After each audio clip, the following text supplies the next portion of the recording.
Welcome everyone back to the Liquid FX YouTube channel. Here we're going to be dissecting my outlooks for gold going into the next week, so the 19th of February, week commencing 19th of February, right? So let's have a quick outlook on gold and see where we're likely to go. So this is obviously a bullish market where we don't see signs of slowing down. What we see over here with our current recent structure on the weekly time frame is we see it pushing to the upside, right? So what are some things we should take into account when we're looking at gold, right? So what we had over here is we had our high, our previous all-time high over here. So this was a high printed in the market, right? So what we see from this is we haven't had a solid break of structure. What I mean by a solid or even a valid break of structure is the fact that we haven't broken this high with the body. So if I get the arrow tool and I bring it over to the right, this market hasn't actually broken this last high with a body, right? What we see is we see price wicking above it. As we can see over here, we see price wicking above it. Now from this, we need to understand that we have no reason to look for sells at this point, right? Yes, we could see a retracement lower, filling a fair value gap here, but in reality is we're looking at another all-time high on gold, right? All-time high is expected, right? We should be expecting an all-time high. We have no real reason to look for shorts, right? So if we look at the most recent price action here on the weekly, I say recent, we have to go all the way back to 2020, during the COVID times. But what we've seen over here in price is interesting. So what we've had a fair value gap that's been produced in this region over here. So this is a fair value gap that we had that's been produced. This down candle prior to the up move. This is a very clear fair value gap that's been produced, right? Now from this, we need to understand that price has respected this fair value gap, right? And look at how price has respected this fair value gap, right? This is important to understand. This is the intricacies of ICT and why it's so accurate. We see price not even breaking below with a body, right? We see the wicks respecting price, right? So we see a wick respect, right? This shows willingness for higher prices, right? So what we see is we see wicks only in this region. So from this, we need to understand that prices are respecting bullish order blocks or respecting bullish fair value gaps, right, in this region, and it's rejecting bearish ones, okay? I can show you an example of where we rejected a bearish order block, and here we are. We have a bearish weekly POI over here, so it does hold some weight. We have a bearish weekly POI for the same reason, it leaves a fair value gap. So we have a weekly fair value gap that hasn't been respected in price, right? So this is the same principle where we have a weekly fair value gap. Yes, it gave a reaction. We saw a reaction in price, but ultimately it failed, right? It came back in, tapped the demand zone, and continued higher. So what we see over here is a supply to demand flip. So we have a supply zone, right? So if I relabel this as supply zone, we have a supply zone, right? That's given us, if I can spell today, that's given us a reaction. So this is the reaction we look for. So we see supply give a reaction and then fail. So we've seen the break of the supply zone.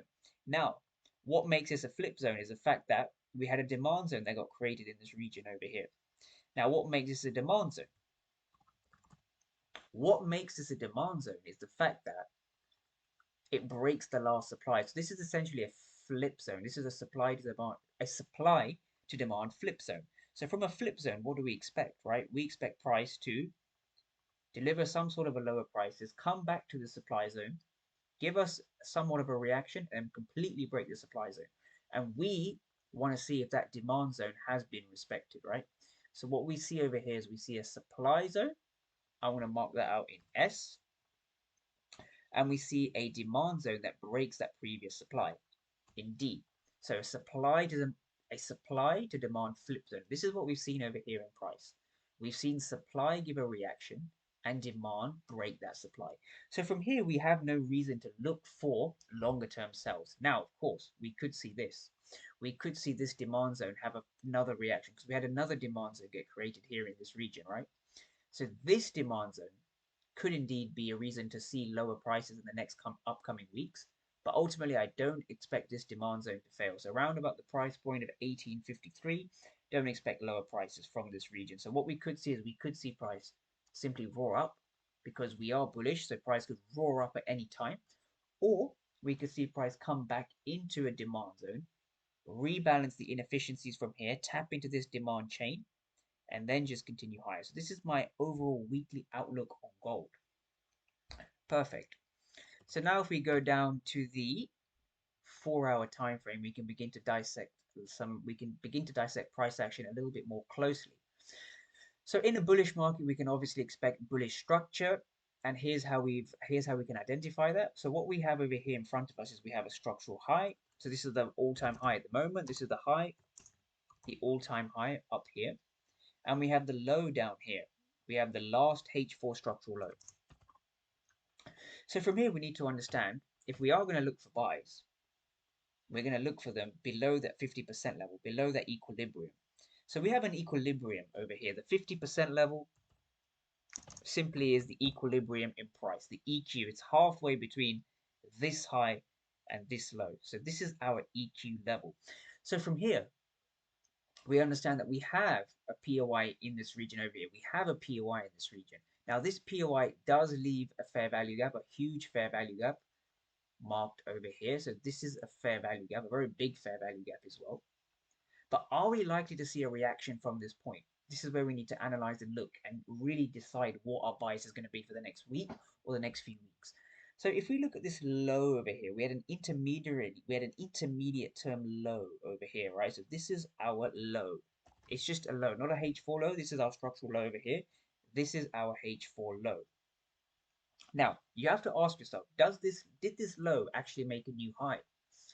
The answer is no, because what this low has effectively done is this low created a high up here and then generated a ton of liquidity, right? Generated a ton of liquidity, right? So what we see over here is we see triple highs or equal highs in this region. So this here represents equal highs, right? And we know equal highs in the market are liquidity. So equal highs have been produced in the premium. So this gives a reason for higher prices. Notice what price has done here in the discount.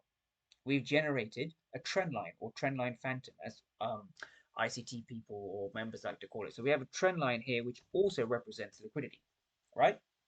So from here, we've got two scenarios. We need to be open to both sides of the market so the market can move up or down, but we need to understand why and what we're going to be aiming for more importantly. Okay. So with that being said, we have our pools of liquidity that have been marked out. We have a weak low over here currently. This low is weak. Now, why is this a weak low? It didn't make a new high. This low didn't make a new high, so this is currently weak.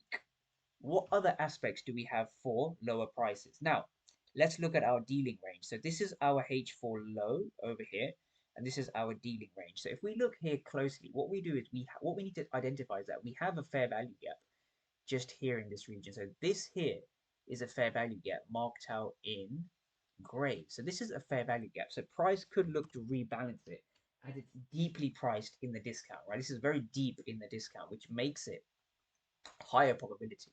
So if I just drag this to the left, we could see price come all the way down eventually to this region over here.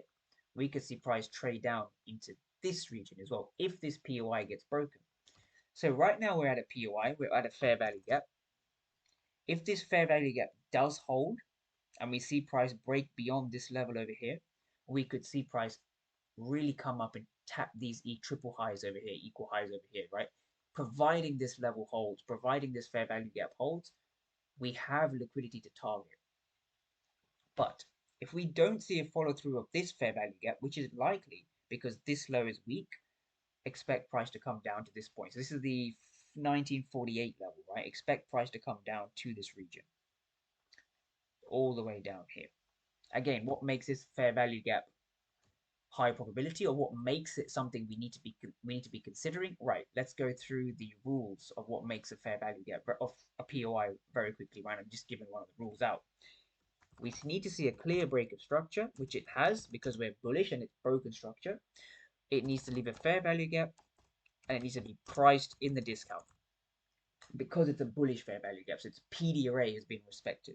It's in the discount, so we're respecting PD array theory. So with these three rules in mind, this fair value gap could be our next target if we break this fair value gap. So it's all there to decide. It's all there on the cards. Let's see what gold wants to do, right? So if you want more of these videos, please subscribe to the channel, and we give outlooks to Liquid FX members. For those who are interested, please give us a message. We'll be more than happy to get back to you.